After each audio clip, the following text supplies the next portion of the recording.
Muy buenas noches a todos los compañeros, amigos, simpatizantes y ciudadanos que verán este video de grabación de Zoom que estamos haciendo conmemorando un año más del natalicio del compañero jefe Víctor Raúl Aya de la Torre. En nuestra clásica homenaje en lo que nosotros denominamos como Día de la Fraternidad, extensivo no solamente a los apristas, sino a todos los peruanos. En esta sesión solemne que regularmente hace el Comando Nacional de Acción del APRA para poder rendir homenaje al compañero jefe, además de dar su punto de vista sobre la situación del país, ¿no? El encargado será de dar este discurso de orden, será el compañero Jesús Guzmán Gallardo. Tiene usted libre el micrófono, compañero Jesús, y puede empezar. Gracias. Muchas gracias, compañero Helio. Me recibe bien, ¿no? Sí. Ya. Muy bien, buenas noches, compañeros y amigos.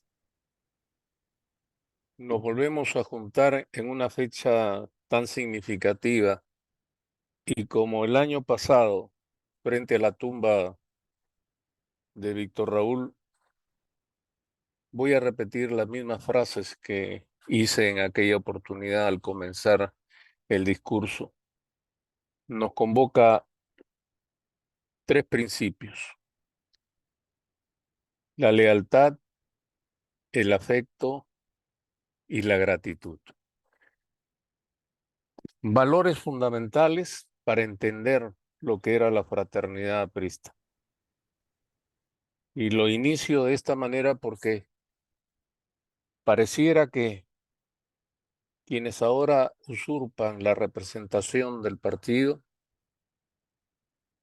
intentan cubrirse con la retórica, mas no con los hechos que hablan por sí solos y que explican en todo caso hacia dónde van. Por eso quiero hacer un deslinde. Aprendí en los años de militancia en el partido, desde las primeras lecciones que recibí en el modesto local de Jesús María, cuando era muy joven, aprendí no solamente a no ser convocado, sino a alejarme del fanatismo, de quienes sin siquiera tener como base un sentimiento, ya no el conocimiento doctrinario e ideológico, entendían, comprendían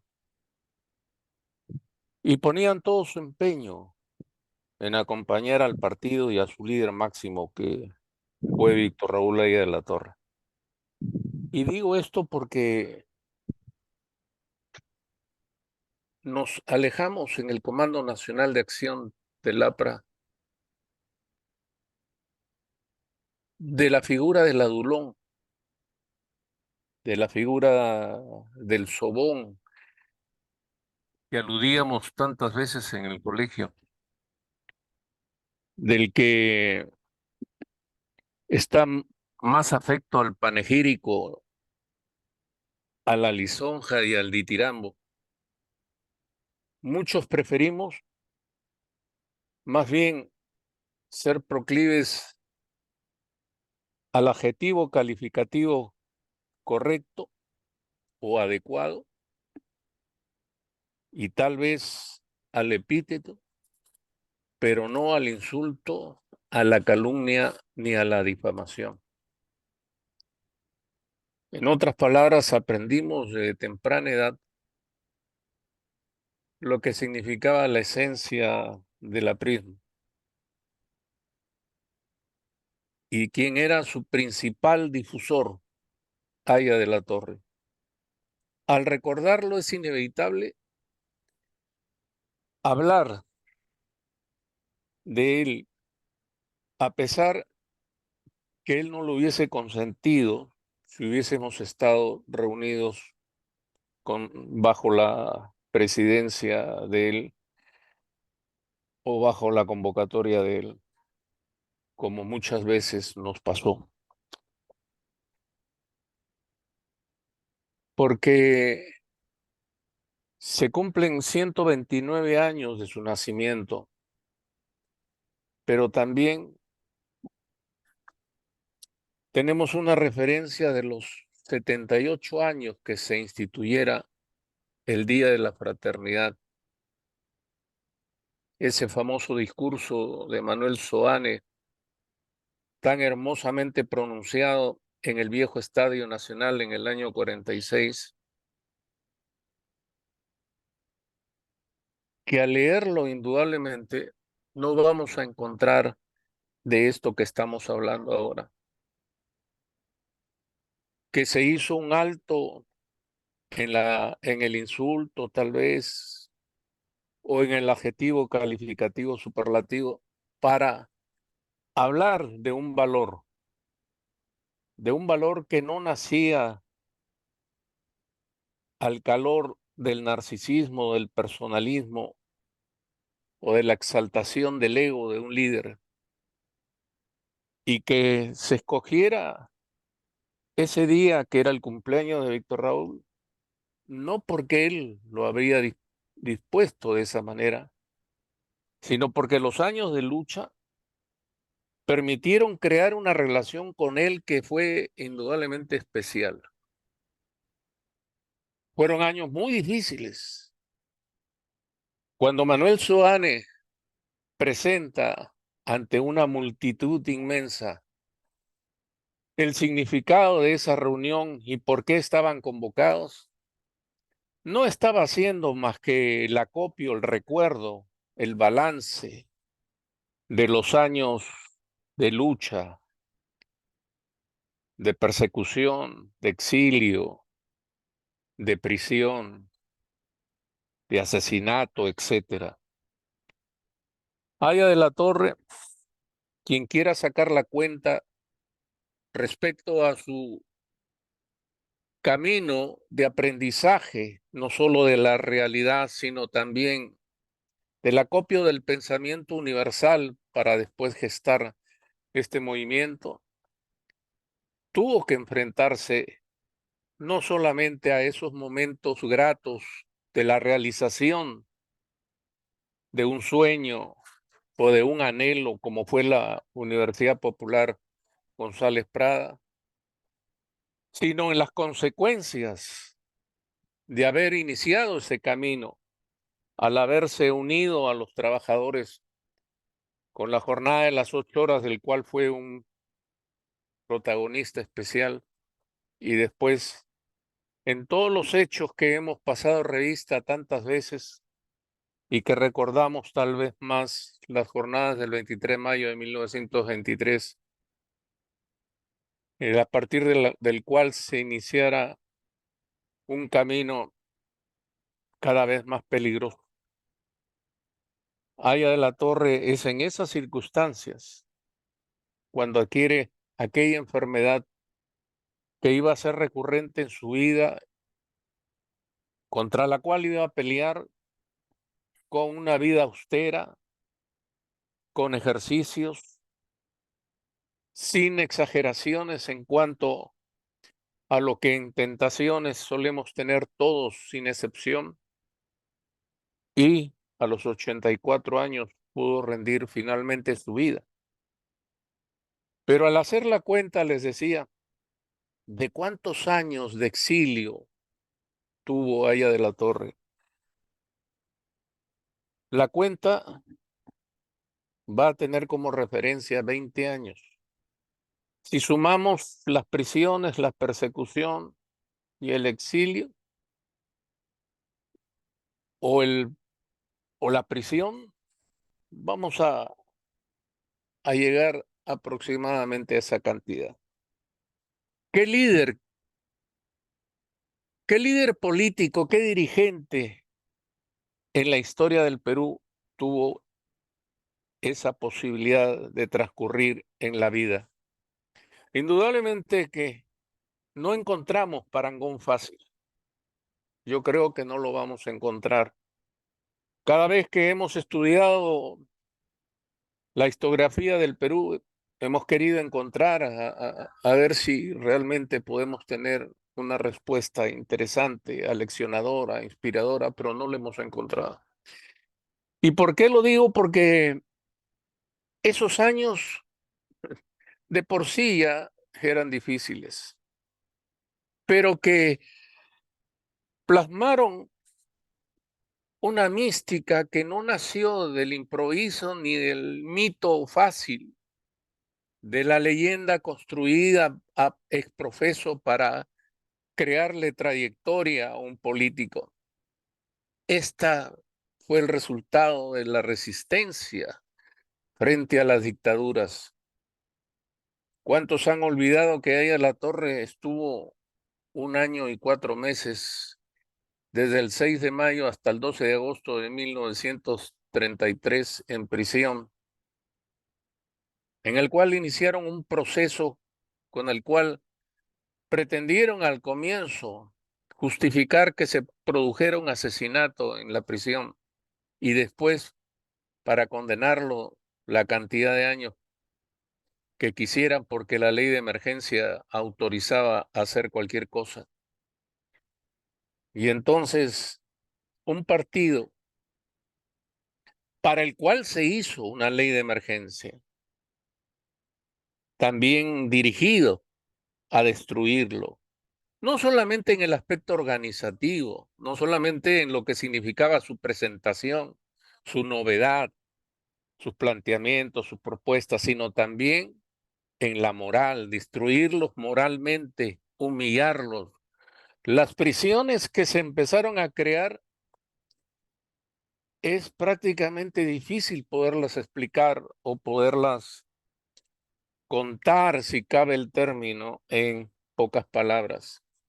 En Madre de Dios, en Puno, se crearon las versiones más similares o copiadas de la Isla del Diablo, en donde se reunieran las mismas características que nosotros hemos leído a través de la literatura penitenciaria o cuando ha caído en nuestras manos una obra como Papilón, por ejemplo, para hablar de las foráneas, ¿no? El Satipo, porque el panóptico, el sexto y el frontón, así como los aljibes del Real Felipe, ya no eran suficientes. Entonces no era un líder o dos o tres los que estaban presos o sufrían prisión, sino eran miles, cientos de miles en toda la República. Razón por la cual un dirigente que tuviera que recurrir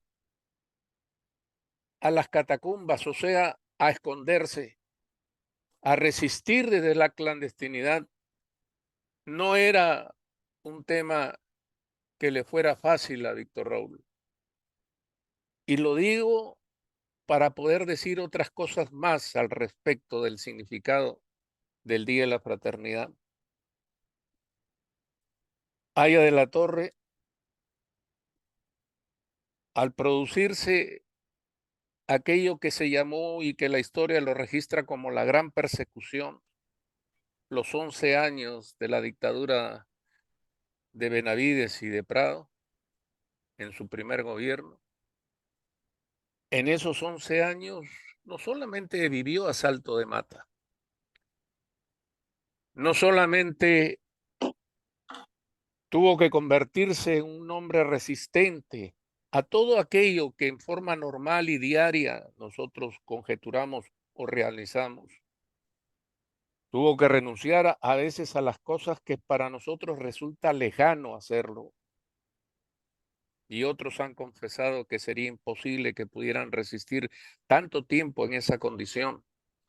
Pero lo que más Aya de la Torre pudo explicar más tarde, como lo hizo en una carta a Luis Alberto Sánchez el año 1955, una carta que escribiera desde Bélgica a los comienzos de ese año, donde le expresaba lo que significaba para él después del asilo el vivir diariamente en Europa,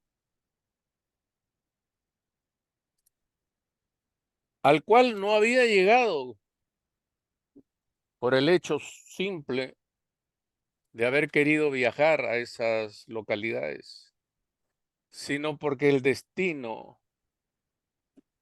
o como quieran llamarle, lo llevó en el devenir de su propia vida a esos lugares y en los cuales tenía que sobrevivir, en los cuales tenía que hacerlo con la habilidad que él había desarrollado, que era la escritura, de poder enviar sus reportes a diferentes diarios y revistas que pagaban mal, vivir solo, que es algo que hemos podido comprobar muchos de nosotros en el significado precisamente de esta expresión.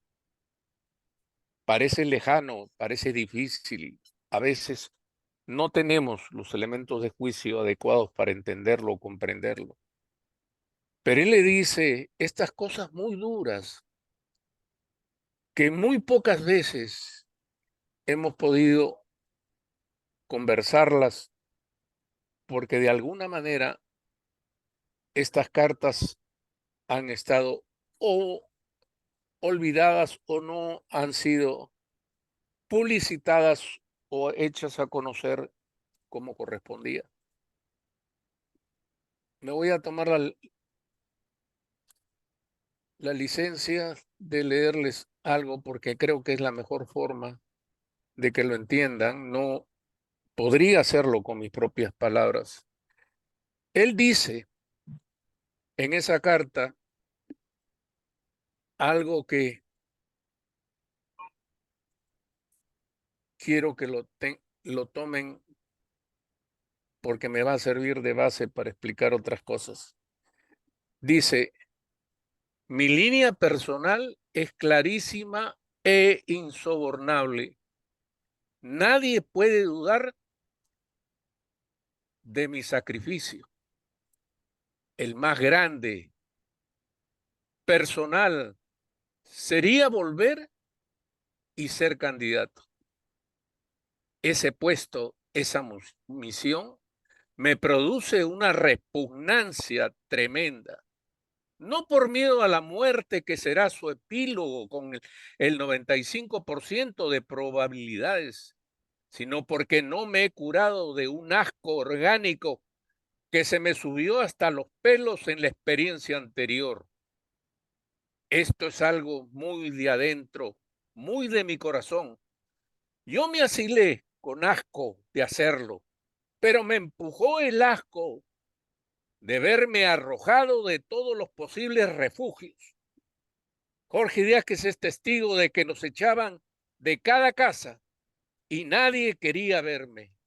Cuando me empujaron al asilo, lo hicieron de miedo, solo algunos no, de que yo me quedara afuera, les pidiera albergue o los hiciera trabajar. Es tremendo. ¿Por qué lo digo? Porque si sumamos todas esas dificultades, que significa reconocer no a todas las personas de un entorno como las correctas, las convenientes, las que podrían tener una amistad a prueba de todo, una lealtad.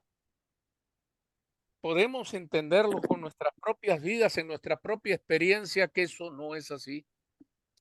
Muchas veces luchamos contra la decepción y la frustración cuando tenemos que enfrentar al amigo que nos da la espalda o al compañero que nos traiciona. Y lo traicionaron de diferentes formas.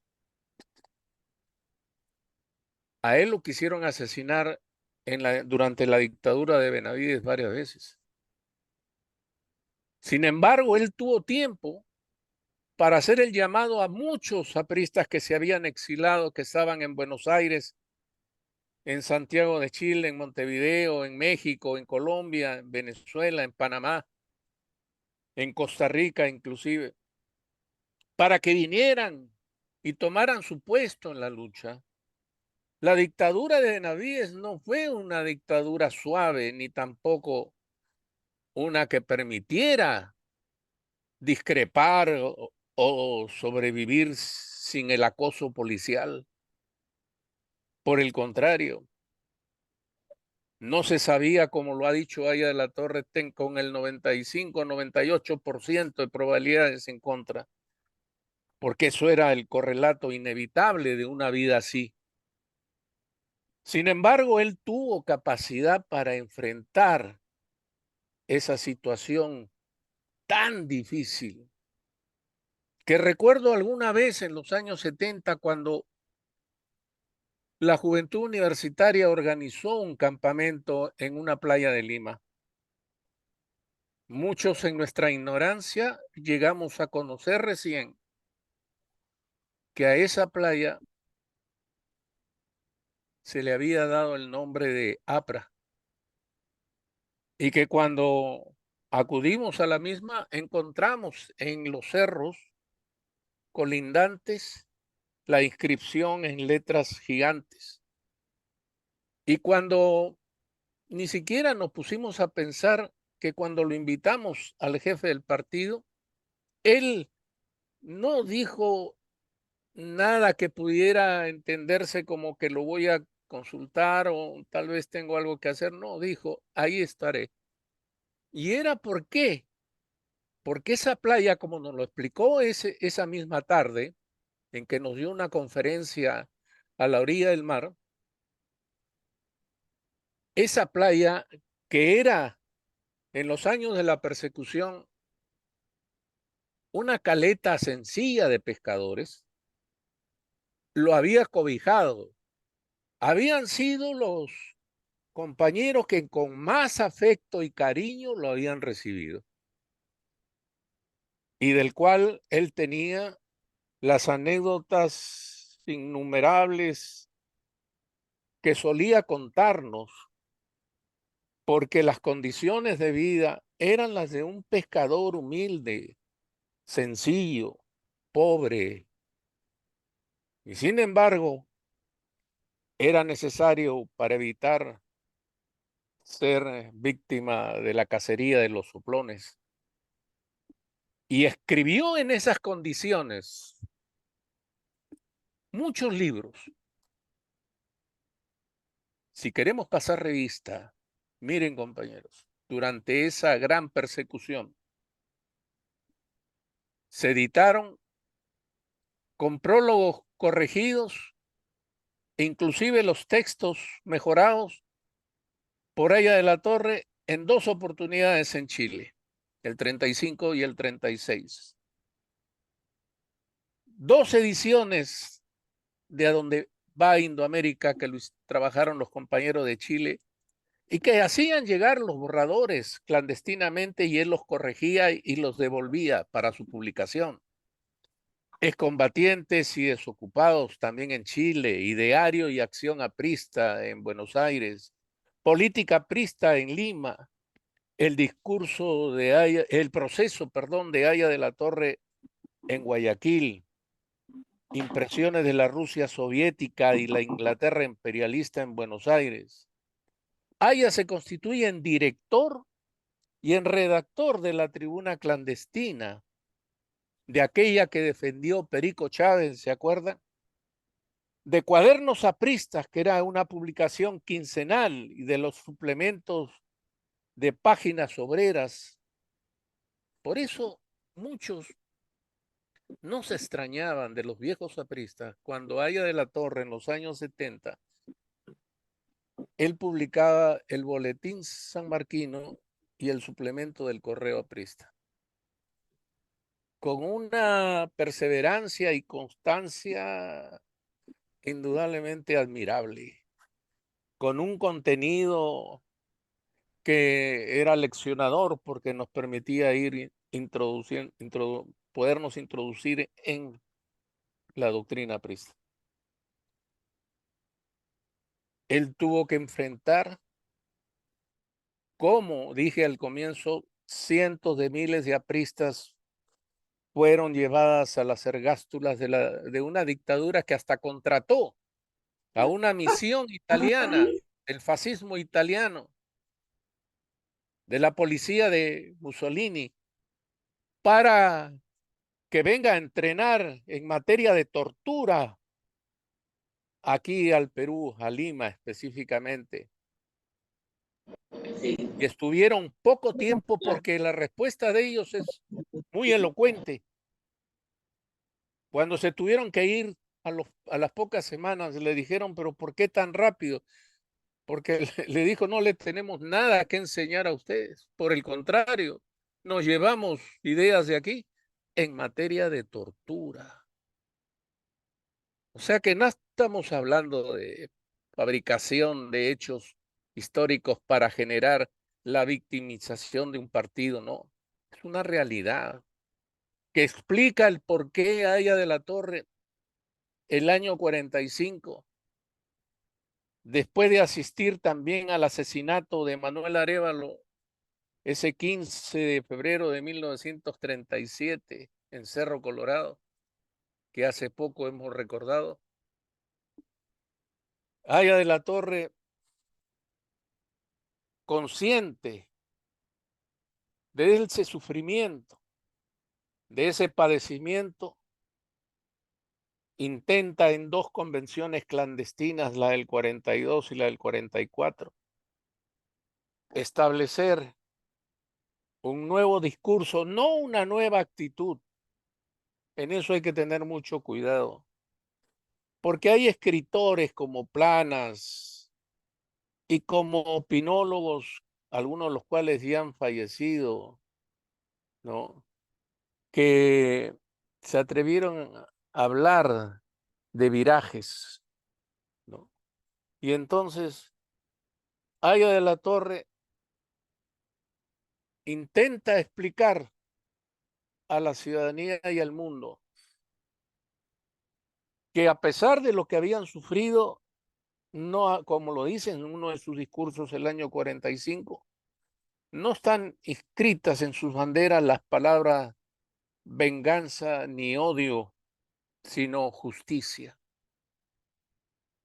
Y que hacer justicia implicaba en que todos, como ahora suelen decirse en los discursos, pongamos el hombro para que nuestros hermanos que sufren, que son los desposeídos, los marginados, los informales, los más pobres, pudiesen ser redimidos, pero no como ahora la derecha o la nueva derecha, como dijera esta escritora austríaca, Natascha Strobl, en una obra muy difundida internacionalmente.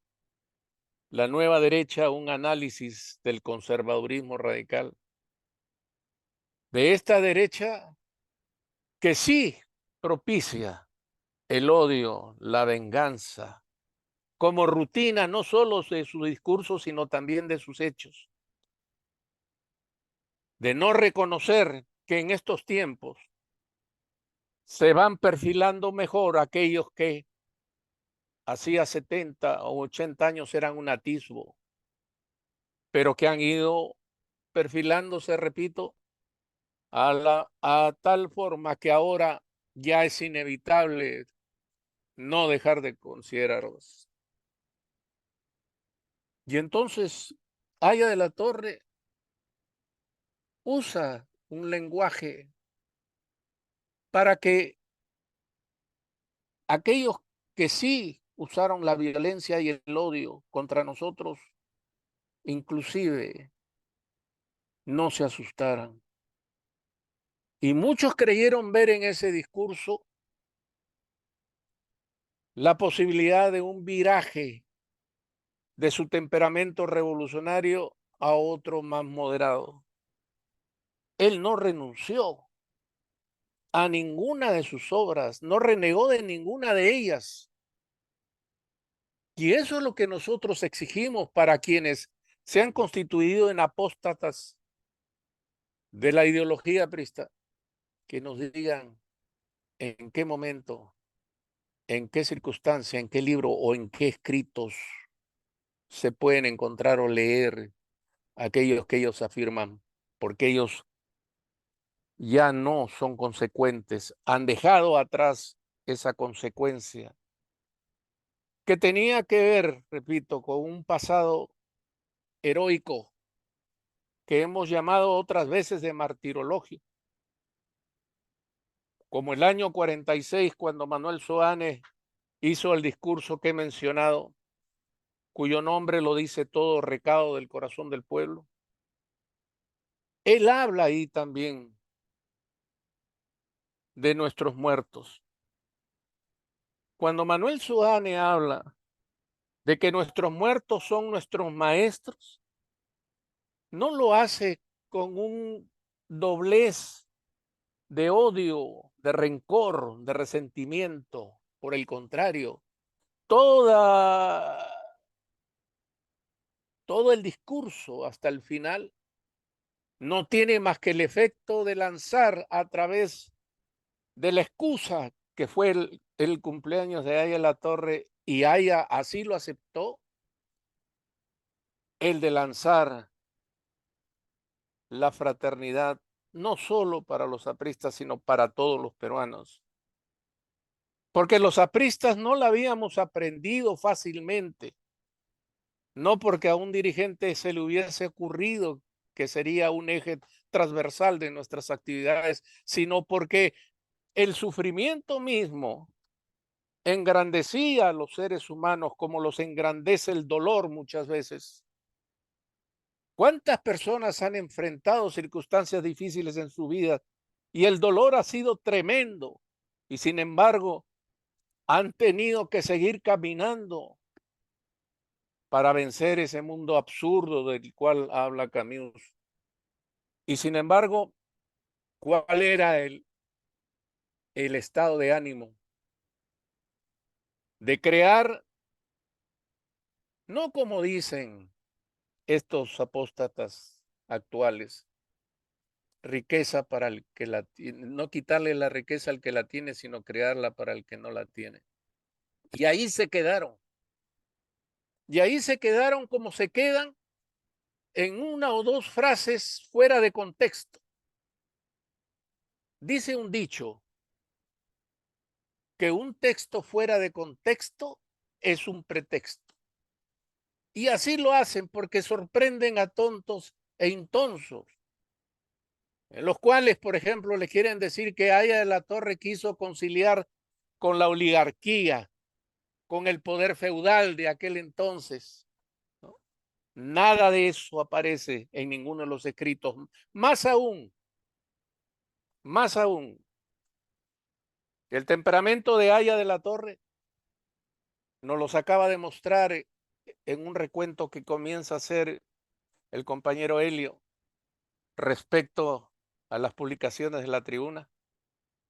Cuando se menciona el cumpleaños de Aya se recuerdan dos cosas: que él no va a recibir visitas y que tampoco va a recibir regalos, porque él estaba ya en camino a otro sitio, a Trujillo, a estar ahí con los compañeros que habían sufrido mucho, más que en otras localidades, con la cual no se quiere reducir el sufrimiento de muchos otros departamentos o regiones, como se les llama ahora. Ese temperamento de Aya solamente lo conocen quienes realmente estuvieron alrededor de él y no como aquellos que aparecen en forma extraña como alienígenas políticos, gente que viene de las canteras del Partido Popular Cristiano, de la Coordinadora Republicana, sentado junto a un renegado aprista y junto a un delincuente que se considera aprista. ¿Por qué? Porque fue de los que en los arbitrajes con Odebrecht falló a favor de Odebrecht por las coimas de las cuales era sujeto. Lo hemos visto en algunos videos. Este mundo digital nos permite observar y reconocer y saber por qué lo decimos. No solamente porque hay un común denominador de ignorancia, sino de inconsecuencia, de deslealtad. de ingratitud. Manuel Soane en ese famoso discurso termina diciendo que el aprismo ha podido desenterrar su mayor tesoro y que en letras de oro estaban escritas y que solamente lo podían reconocer quienes indudablemente sabían y conocían del sufrimiento de todo un pueblo como fue el del pueblo aprista. Y entonces la gente vitorió eso porque Soane les dijo, y extraigo esa palabra que tiene ribetes mágicos, que es la fraternidad, que se construyó en el sufrimiento, en el dolor, en la esperanza, en la fe, no en el fanatismo. Por eso empecé dilucidando eso, sino en lo que sentían tan profundamente los compañeros que estaban dispuestos a ir al cadalso, sin temor, sin dobleces, sin que, a pesar de que todos los seres humanos tenemos que reconocer el miedo en nuestra contextura, sin embargo, no sucumbieron y aceptaron su destino. Eso es interesante porque eso no es parte de la historia de otras organizaciones políticas. Y sin embargo, había todo un afán de explicar lo que ya había dicho en los años 1919 y 1921, que la obra que estaban ejecutando, por un lado, la jornada de las 8 horas y por otro lado, la creación de las universidades populares, una obra de amor. Y no lo entendieron. No lo entendieron. Hicieron lo que toda la vida se quiso hacer. Fueron tras de él para sobornarlo, para adularlo. Por eso la adulación tampoco podía tener cabida entre los principios apristas. Cuando no pudieron con eso, lo quisieron comprar. Le ofrecieron el oro y el moro para que eso constituyera un proyecto de gobierno de aquel entonces, del gobierno de Leguía. Sin embargo, lo rechazó porque él despreciaba a los políticos de ese entonces. Es ahí de ese contraste, de esa contradicción que los propios trabajadores le van a decir: si nos persiguen como a políticos, si nos tratan como a políticos, ¿por qué no formamos un partido político? El germen de esa idea nace pues al calor del sufrimiento también. Y por eso Haya de la Torre, cuando sale del exilio, cuando Haya de la Torre deja el asilo, intenta no ser presa de aquello que con justificada razón podría hacerlo y decirlo, como hemos visto en unas frases de una carta del año 55 dirigida a Luis Alberto Sánchez. No, sin embargo, él les decía: yo desde aquí seguiré trabajando, en la misma carta, para hacerle la propaganda a la PRI. No vivo una vida de riquezas, de comodidades, pero sí, en el contraste con mi soledad, tengo una vida tranquila, porque nadie había reparado en esa comparación de circunstancias de la vida de una persona. Y por eso la prédica de Haya de la Torre, cada vez que se juntaban los apristas en la avenida de los Pañuelos Blancos, que era la avenida de Alfonso Ugarte, el tema de la fraternidad era la excusa, precisamente, no solo para explicar los lineamientos fundamentales de la doctrina aprista, sino también para decirles que no podíamos manejarnos en un mar de política incivilizada, intolerante, en un tipo de política que hacía de la calumnia, de la difamación, de la mentira, prácticamente un argumento. Muchos hemos leído cómo a través de la historia del aprismo se ejerció esa tarea que los periodistas alquilados o que habían hipotecado su conciencia hacían para destruir la imagen de Haya de la Torre. No es ese el punto que debo describir, pero sí anotar para explicar cómo la derecha que siempre gobernó este país desde los albores de la independencia, de esa derecha heredera de una aristocracia podrida, que los criollos no conculcaron a pesar de su prédica de la Ilustración, sino por el contrario, la corrigieron y la aumentaron. Haya quería llevar la política a otros niveles y la fraternidad que se construyó codo a codo entre los apristas que se reconocían hermanos, en la posibilidad de que también incorporándose a esa lucha por los más necesitados, se creara una fraternidad suficiente para que el país pudiese salir adelante, porque no bastan los lineamientos escritos en un programa o en una doctrina. Es necesario aquello que no está considerado en los catálogos ni en los manuales de los aprendices de política, que tienen que ver con los valores y con los principios, que tienen que ver con la ética y con la moral que hay que imprimir a los actos propios. Porque si a Haya de la Torre se conjugaban cientos de miles de apristas, era porque reconocían también implícitamente que no solamente era el jefe, el líder, sino también el hermano que había estado en la lucha, en la pelea, que no había dejado de ser revolucionario porque su propia vida fue testimonio de eso.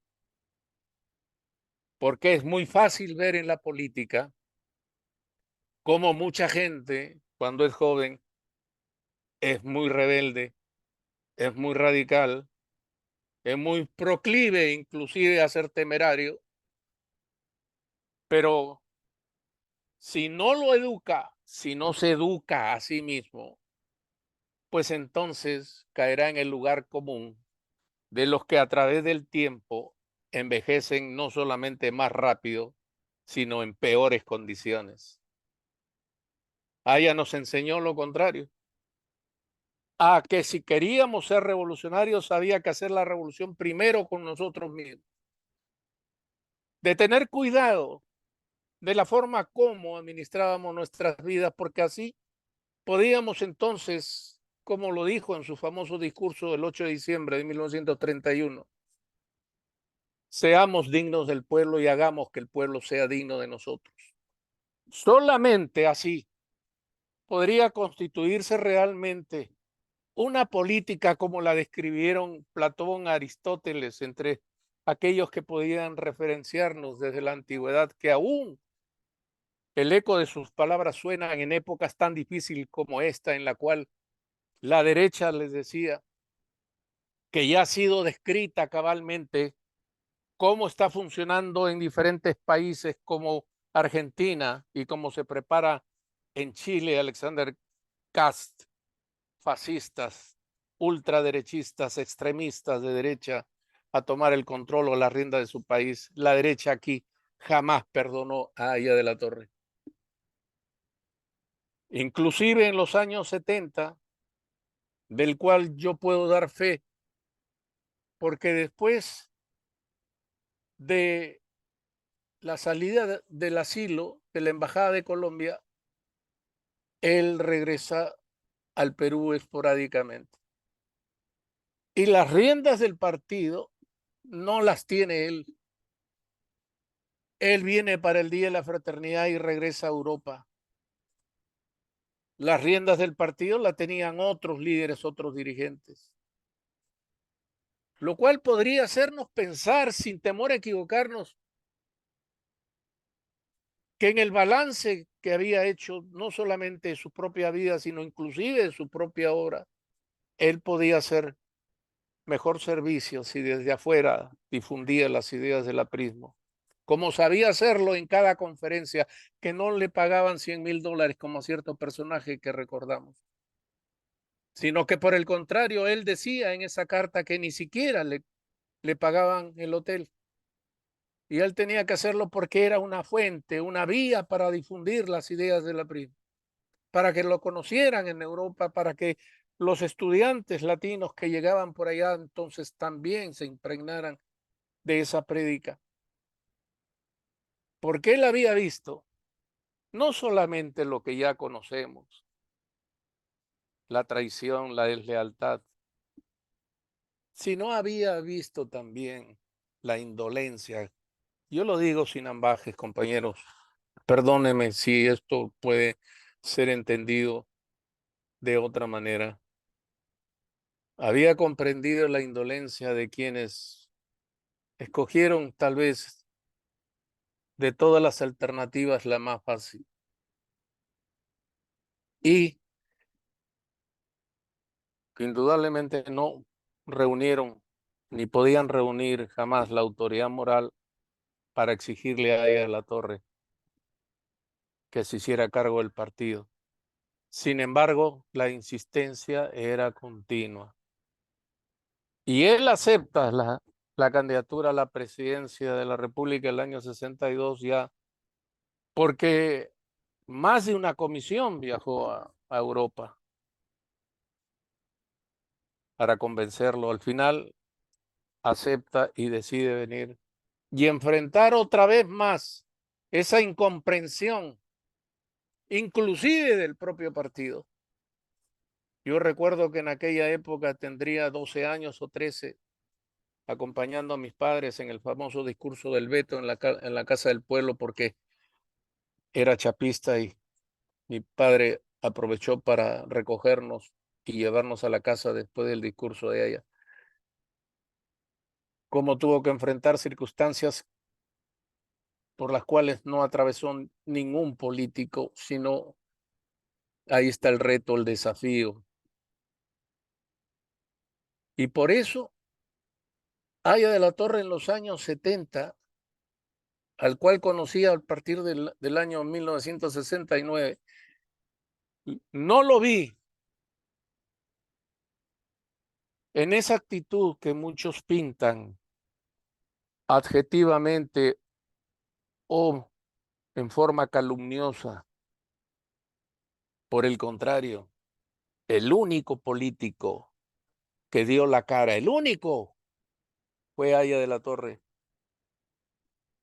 Y cómo ese mismo año, cuando la Junta Militar de Gobierno presidida por Velasco Alvarado, que había iniciado un proceso revolucionario a su entender, decidió un buen día conculcar la educación gratuita. Y Aya de la Torre, que había sido campeón no solamente en la realización, sino en la perenne custodia de esas conquistas como la gratuidad de la enseñanza, también desde sus posibilidades, porque los medios de comunicación no le daban cabida, todavía no eran expropiados y sin embargo no le daban cabida. Pero ¿qué sucede? ¿Y por qué lo digo? Aya de la Torre, en las reuniones internas que teníamos, en el aula magna que no se llenaba ni la mitad del aula magna,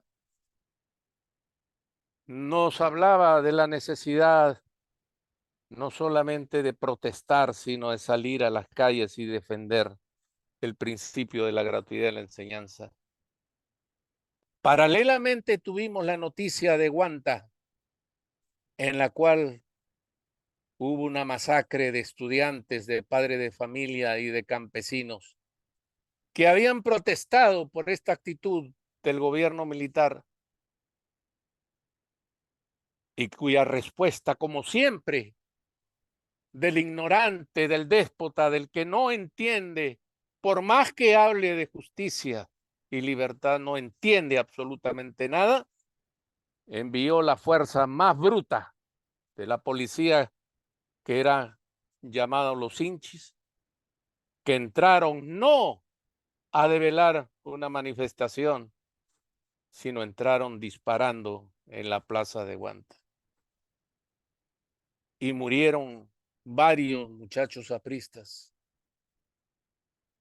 que paralelamente, repito, a las circunstancias que estoy relatando, recibimos las noticias de los compañeros del partido de esa localidad, inclusive con los nombres de los compañeros que habían fallecido o desaparecido, porque desaparecieron. Solamente pudieron enterrar a 14.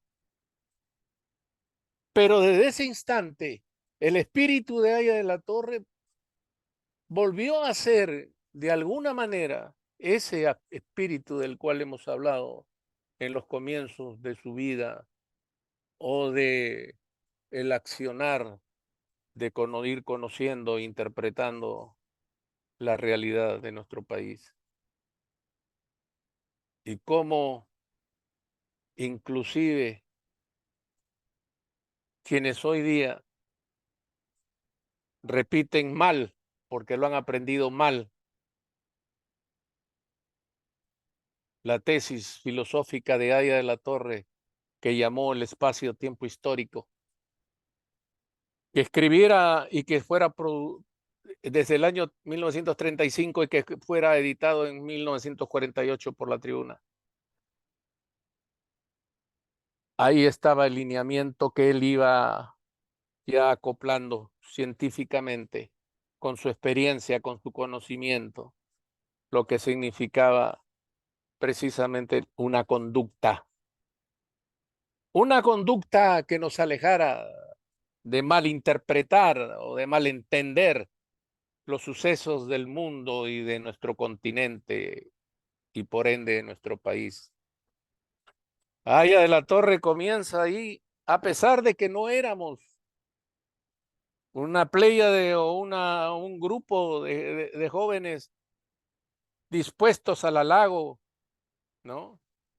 Dispuestos al ditirambo, no, porque él mismo nos enseñaba que cada vez que nos refiriéramos a él, fuéramos los más, no solamente escuetos posibles, sino el que menos palabras tuviera que encerrara algún halago o alguna lisonja. Porque cuando un muchacho, quién sabe, en su buena intención, esgrimía o empezaba un discurso delante de él con una suerte de halagos, él los detenía, tal vez de una manera abrupta, pero le decía: gracias, compañero, voy a hablar yo, ¿no? Y después nos decía: ¿qué es eso de jefe, maestro, guía, fundador, eh, director y qué sé yo? Decía él. ¿Para qué tanto título? Decía, ¿no? Y porque a él no solamente no le gustaba por el hecho que había condenar ese tipo de circunstancias que eran muy proclives en nuestro país, sino porque había otra conducta, que al hacernos ver diferentes el mundo, entonces teníamos también que ser diferentes nosotros y no sucumbir fácilmente a las modas de los científicos sociales, que a veces se pierden en términos solamente y no en argumentos, ¿no? Y entonces, Aya de la Torre nos hizo escribir rápidamente propaganda que distribuimos con la ayuda del partido sobre la gratuidad de la enseñanza, sobre la ley que se había dado en el año 64, que había sido ya la culminación de un esfuerzo que se iniciara el año 45, de la educación gratuita en todos sus niveles, inclusive la superior, ¿no? Y de ahí en adelante, a pesar, les decía, de que nosotros como jóvenes, a veces irreverentes, como pasa o como suele pasar entre los jóvenes, que a veces tenemos que aprender en el camino con dureza, con firmeza. Le reclamábamos muchas cosas de las lecturas iniciales, incipientes que habíamos comenzado a hacer. Y Aya de la Torre tuvo que volver a explicarnos y a comentar obras que a él lo habían hecho determinar la creación de una alternativa que llamó APRA. Sería largo, compañeros, hablar de eso y no era el criterio de esta noche, en esta sesión solemne especial convocada por el Comando Nacional de Acción del APRA, sino de decirle que para quienes conocimos a Aya, de quienes tuvimos el honor y el privilegio de conocerlo, y que si alguna vez hiciéramos un título, solamente pediríamos o exigiríamos el de ser alumnos de Aya de la Torre. Ni siquiera exigiríamos el de ser discípulos. Es un título muy grande, muy pesado, pero que tuvimos la posibilidad de poder reconocer las características, las virtudes, las cualidades de Aya de la Torre. Y porque no tenemos que estar repitiéndolas a cada rato, porque él cuando murió, murió pobre, sin un centavo, no como muchos que en el trajín de la política se ponen como derrotero, como norte, como horizonte, se ponen el hacer tanto dinero como aconsejaba Carlos Andrés Pérez para poder tener el poder completo, porque el poder no solamente es político, sino económico, explicaban estos politicastros que terminaron después, como ya sabemos, en diferentes circunstancias desagradables, unos presos y otros suicidados. Pero Aya de la Torre, cuando hablamos de la nobleza de él, es porque no vimos jamás un rasgo de odio. No tradujo en sus discursos ni cuando nos daba un consejo en que hay que vengarnos de algunas cosas que nos hubieran hecho en el pasado, inclusive de las peores que se han podido relatar y que yo simplemente delineé rápidamente. Pero compañeros, la fraternidad, termino diciéndoles, no es impunidad. La fraternidad no es complicidad, no es compadrazgo. La fraternidad es, como se ha dicho más de una vez, es la construcción de ese afecto, de ese cariño que establece el reconocernos en la lucha como hermanos. Y por eso la costumbre tradicional de abrazarnos, como solemos hacerlo en las festividades más trascendentales, en las cuales el afecto, el cariño, el amor deben traslucirse. ¿Y por qué ese era el mensaje fundamental de una doctrina que al trabajar por redimir a lo que Aya de la Torre llamó los más necesitados, se hiciera precisamente reconociendo que era un acto de servicio y que no deberíamos servirnos de él? Porque inmediatamente de la prédica con su propia vida de una cualidad, de una virtud, como la de ser honestos plenamente, y Aya de la Torre fue un hombre honesto plenamente, entonces se tradujeran las acciones de todos los que seguíamos su ejemplo de la misma forma. Y que no la hacíamos como pose ni tampoco como recurso fácil para una oratoria también intrascendente, sino porque teníamos ese sentimiento, repito, de lealtad, de consecuencia, de afecto y de gratitud. Porque ¿quién no puede recordar que en la lectura o en el conocimiento de sus actos o en el transcurrir de su vida en la cual pudimos participar no aprendimos?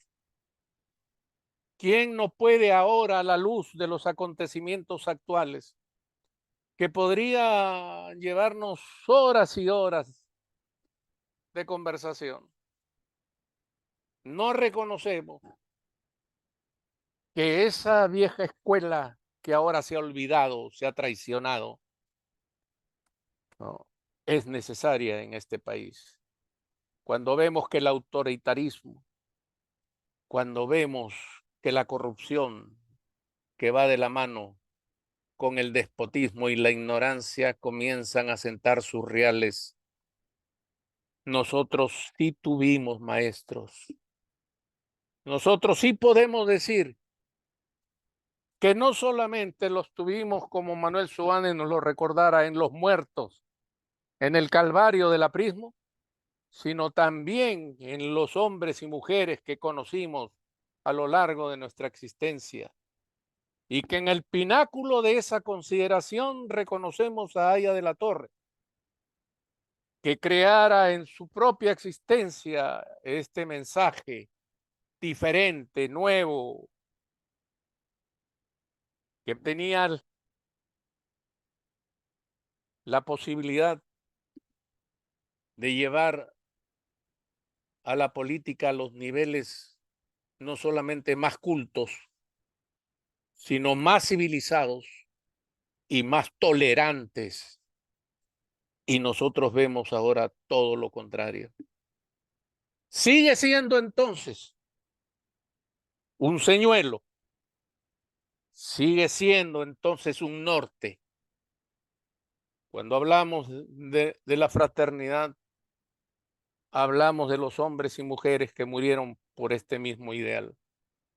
Hablamos de Aya de la Torre inevitablemente porque fue el creador, el fundador de una doctrina y una ideología que decidimos abrazar. Porque lo vamos a hacer hasta el final de nuestras vidas. Porque el testimonio de él se repetirá una y otra vez en los auténticos apristas. Que moriremos sin apego al dinero, que moriremos sin apego a la riqueza y a la fortuna fácil y muchas veces hecha con los tesoros del Estado y exhibiendo una pobreza que nos haga sentirnos propietarios de un legado diferente, nuevo, fresco, como Aya de la Torre lo soñó. Él quiso eso. Y si alguien lo duda, puede ir a revisar los discursos de ese entonces que he mencionado, los años 70, de Aya de la Torre, que han sido publicados en diferentes libros. Y el último discurso, cuando él asume la presidencia de la Asamblea Constituyente en 1977.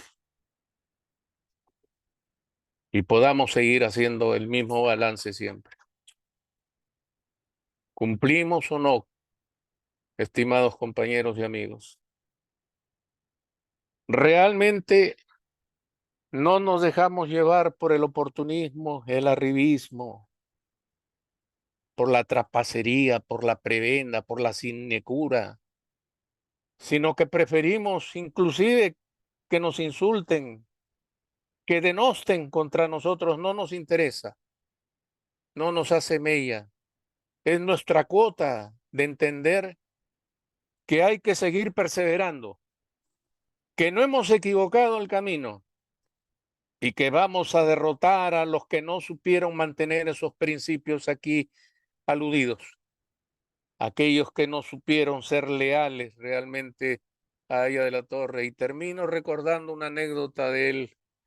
Cuando Aya de la Torre entraba al aula magna a presidir las reuniones a las cuales ya estábamos acostumbrados, todos gritábamos en coro: contigo hasta la muerte. Y ella nos corregía desde el estrado cuando iniciaba su discurso. Ojalá que no sea como la letra de ese tango que alguna vez conocí, dijo Aya. Amores de estudiante, flores de un día son, hoy un juramento y mañana una traición. Y ojalá aquello que ahora dicen contigo hasta la muerte no sea una simple expresión de contigo ni a la esquina, como ha pasado con muchos que no han podido cumplir con sus juramentos. Y entonces no necesitamos de un anatema especial para ello. El devenir se encargará de eso. No tenemos por qué envenenarnos, ni tampoco sucumbir ante aquello que por el contrario para nosotros seguirá siendo desafío, reto, del cual vamos a seguir aprendiendo. Hoy día estamos homenajeando y reconociendo a Víctor Raúl Laya Latorre, porque a través de él aprendimos un valor que le llamamos hasta la fecha y seguiremos llamándole hasta que seamos polvo en viaje a las estrellas, como la fraternidad prista a la cual seguiremos siendo leales, consecuentes, afectuosos y gratos. Es cuanto puedo informar, compañero Helio. Muchas gracias por su atención, compañero, y disculpen la extensión del mismo.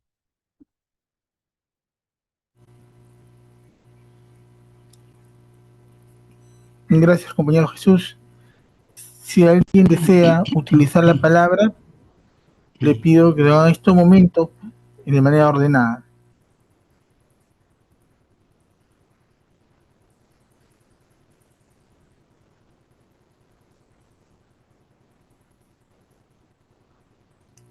¿Me permite, compañero Helio?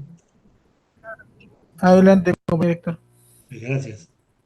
Compañero Jesús, primero para agradecer el mensaje que usted ha compartido esta noche con nosotros, esas vivencias que usted ha tenido cerca al compañero jefe y que para muchos de nosotros nos resultan no solamente ilustrativas, sino también aleccionadoras. De esas experiencias, compañero Guzmán, ¿en qué momento donde los que usted estuvo cerca y directamente con el jefe, cree que se vivió los momentos de mayor tensión, de mayor preocupación que él tuvo? Es una pregunta interesante, compañeros, porque indudablemente me permiten ratificar esa expresión del espíritu de Ayala Torre. Fueron dos circunstancias de las que pudimos extraer grandes lecciones. La primera fue el año 78, perdón, el año 72. En el año 72 nos preparábamos en el mes de enero para recordar y conmemorar y celebrar, como quiera llamársele, el Día de la Fraternidad. Y eran días en los cuales se acostumbraba siempre a las concentraciones que en el aula magna se hacían casi diariamente. La juventud, los profesionales, los trabajadores, los sindicatos, etcétera, etcétera, los dirigentes territoriales, todos se reunían, cada uno tenía una fecha específica que durante ese mes constituía el ejercicio de la propaganda, ¿no? Y por qué no decirlo, de la agitación de lo que venía a ser la celebración del Día de la Fraternidad. El gobierno militar había establecido que no iba a permitir que el partido hiciera la manifestación en la avenida Alfonso Ugarte. Consideró mal aconsejado y también con una ignorancia de aquellos que no leen, por eso no sabían que había pasado anteriormente en la historia del aprismo, el partido asumió el reto. Yo recuerdo que precisamente por las reuniones constantes que se hacían, porque era el único partido que tenía vida, la policía había llenado prácticamente de elementos al frente del partido, cubriendo las 2 cuadras del colegio República de Argentina. ¿sí? República de y, Argentina. y la clínica de Yarán, donde ahora creo que hay una tienda comercial. Entonces, más allá, todo eso estaba lleno de policías, con tanquetas y y todos eran de asalto, ¿no? Indudablemente que estaban esperando el más mínimo, digamos, el motivo para hacer algo. Sospechábamos eso ya. Y ya la Torre lo había advertido también en las reuniones del Comité Ejecutivo Nacional. Y el 2 de febrero, el 2 de febrero coincidió con la elección del comando Universitario Apelista. Se habían convocado los compañeros de las diferentes universidades del país para elegir el nuevo comando. Este comando había tenido un receso de casi un año por la traición de un personaje que no voy a recordar su nombre y que hizo que de alguna manera todo lo orgánico que se había alcanzado se destruyera. Entonces, estaba preparando un gran evento y por ende acusó una presencia inusitada de jóvenes. Y lo digo con precisión porque de esa reunión salí elegido secretario general del Comando Universitario. Perdonen la falta de modestia, pero eh, y yo no iba a ser el candidato. El candidato era otro compañero, pero tuvo tantas dificultades que el mismo día que yo llegaba para incorporarme a la inauguración de la convención, se me acercaron todas las delegaciones y me dijeron, el candidato ahora eres tú, y prácticamente eh, me quedé sin la posibilidad de una respuesta rápida, lo confieso, y asumí esa responsabilidad, claro, en medio de la algarabía de todos los muchachos, pero de una terrible preocupación para mí porque eran épocas difíciles. Inclusive tenía que sacrificar mis estudios. Entonces, cuando salíamos en manifestación del local donde habíamos hecho la reunión y los gritos y las arengas de los muchachos, nos íbamos a buscar a Aya de la Torre para saludarlo en el segundo piso de la rotonda. En ese momento la policía lo entendió como una suerte de provocación e intervinieron estúpidamente, perdónenme la expresión. Fue un error de la policía hacerlo, porque entraron al local del partido repartiendo varazos, porque había gente, mucha gente que no tenía nada que ver ni siquiera con la realización de la convención universitaria. Pero todos los muchachos que estuvimos ahí asumimos sin ninguna consigna nuestro papel y nos enfrentamos a la policía. Y la pudimos arrojar del local del partido y cerrar con candado, cadena la puerta principal y lo mismo la de Carguaz. En ese momento la policía comenzó a disparar indiscriminadamente bombas lacrimógenas por las ventanas que daban al frontis del partido. Y Aya de la Torre estaba ahí. Aya de la Torre tuvo que salir apresuradamente y protegido por todos los compañeros dirigentes del comité ejecutivo para dirigirse al aula magna. Y todos los demás también nos dirigimos hacia el aula magna. Lo que yo vi esa noche, realmente la tengo escrita y algún día la haré conocer, pero he tenido algunos, quién sabe, algunos prejuicios, porque vi a más de un dirigente tomar su carro del patio de deportes y salir y pedir que abran la puerta de Carguaz y salir disparados. El miedo hace reaccionar de diferentes formas a muchos. Alguna vez un filósofo explicó que el miedo no era sino el detonante para la creación de un héroe o para poder despertar la valentía también como contradicción. Y muchos nos quedamos, pero curiosamente, la mayoría de dirigentes que habíamos escuchado dar discursos mucho más radicales que los nuestros, salían apresurados corriendo por Carguas. Haya de la Torre resultó reunido prácticamente con los jóvenes de la convención en el aula magna.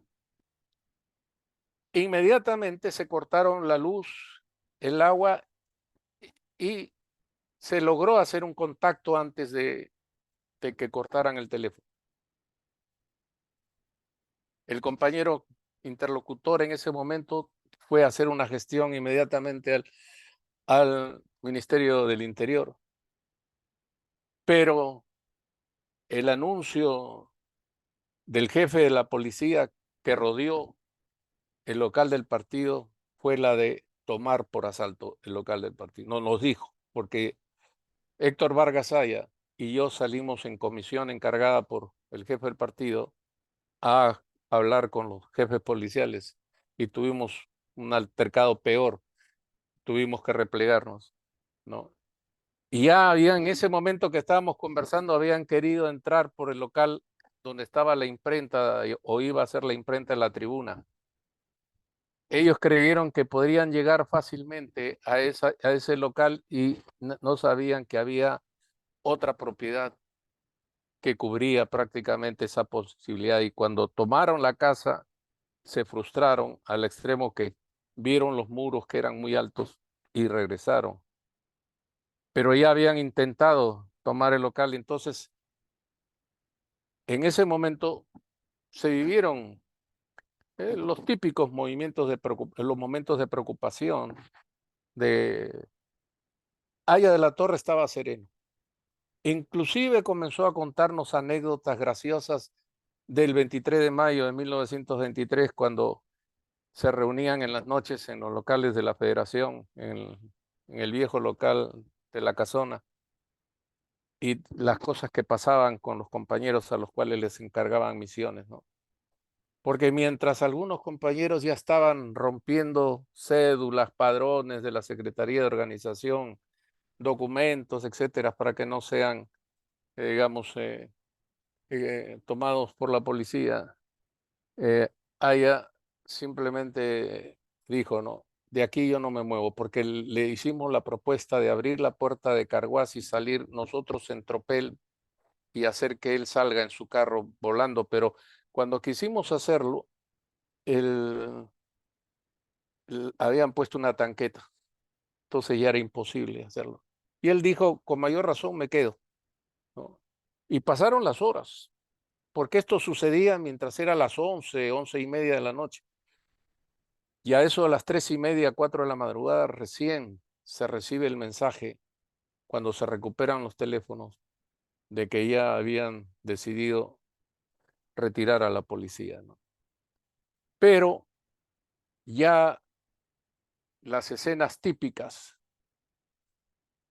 que se habían visto en ese momento, que no las voy a relatar con detalle, Haya de la Torre las usó para que el día siguiente, cuando nos volvimos a reunir, ¿no?, en el Comité Ejecutivo Nacional, lo dijera ya en tono gracioso, como reconocía en unos más valor, en otros más serenidad y en otros eran prácticamente un manojo de nervios. Pero ese fue un momento porque la primera respuesta que se recibió a través de uno de los abogados del partido, que era Washington Pinzás, era que iban a cerrar todos los locales del partido aprista, no solamente el de Alfonso Ugarte, ¿no?, por la provocación que habíamos hecho. Entonces decían, no solamente Alfonso Ugarte, sino todos los locales. Entonces, eso por historia sabemos que podría escalar, ¿no? Fue un momento difícil y al día siguiente él protestó públicamente, hizo una protesta pública, al igual que la hizo cuando sucedieron los hechos del 5 de febrero y quisieron culpar al partido y declarar fuera de ley al partido en esa oportunidad, en la cual Haya nos convocó a la Secretaría General Colegiada y a la Comisión Política para esperar ahí los resultados, porque durante todo el día nos pasamos informándole de las circunstancias y las noticias que se recibían eran que el gabinete estaba por tomar la decisión final y una de las propuestas era poner fuera de ley al partido otra vez. Fueron momentos de mucha tensión. Muchos volvieron a correr desesperados a irse a sus casas. Vi ejemplos muy interesantes de valentía y de serenidad, y en ellos reflejados fundamentalmente en Haya de la Torre. Haya de la Torre estaba sereno.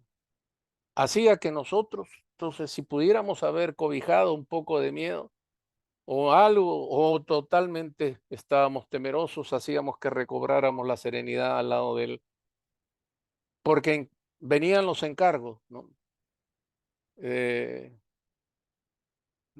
La Secretaría General Colegiada y la Comisión Política tomó el acuerdo de que Haya de la Torre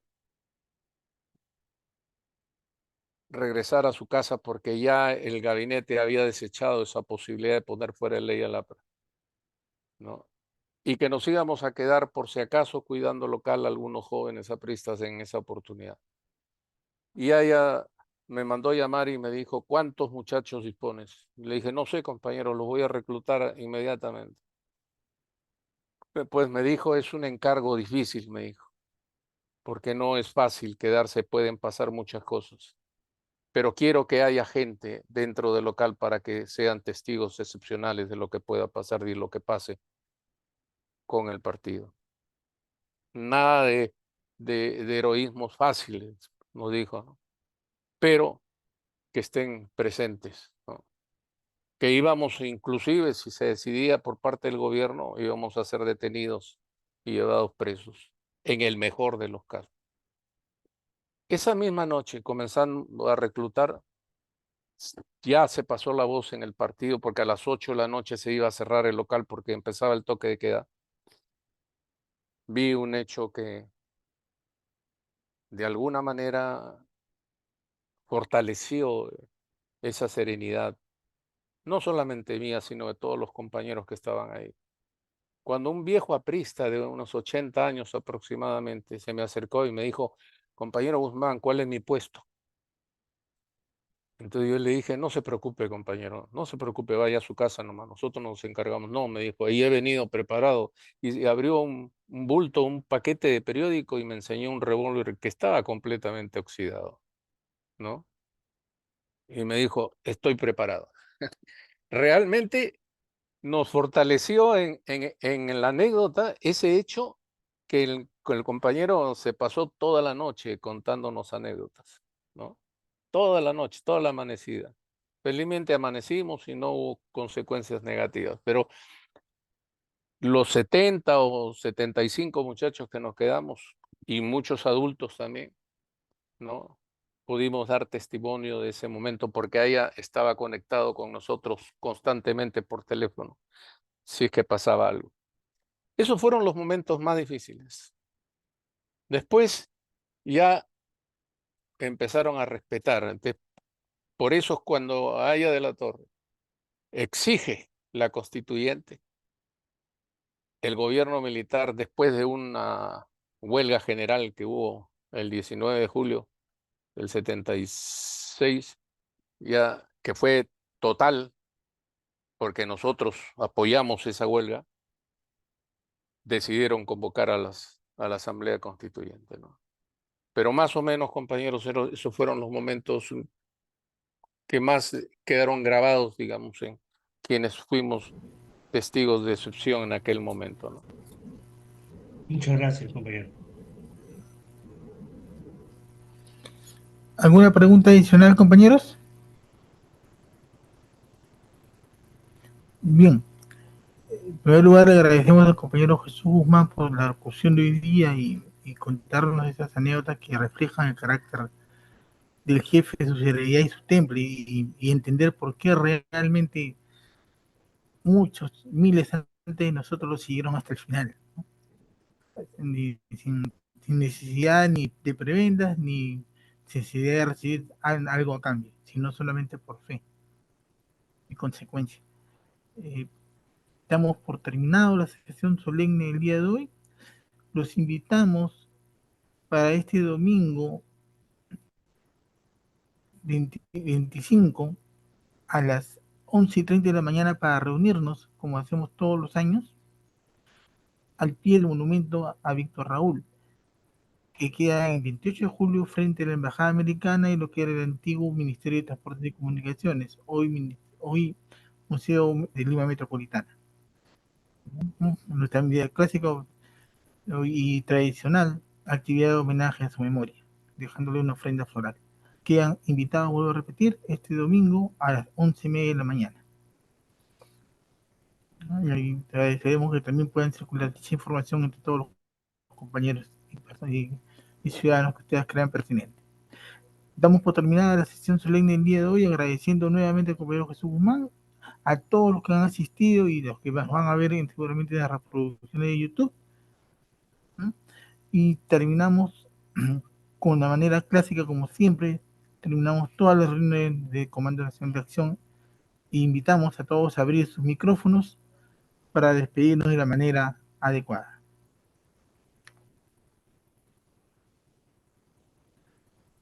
Compañero Víctor Raúl. Presente. Presente. Compañero Víctor Raúl. Presente. Compañero Víctor Raúl. Presente. Vívela para compañeros. Viva. Compañero Muchas gracias Guzmán. por su concurrencia y los esperamos este domingo, ¿no? A las 11:30 de la mañana en el monumento a Víctor Raúl. Ahí estaremos. Muchas gracias. Un abrazo. Compañero Jesús, Gracias a todos. compañero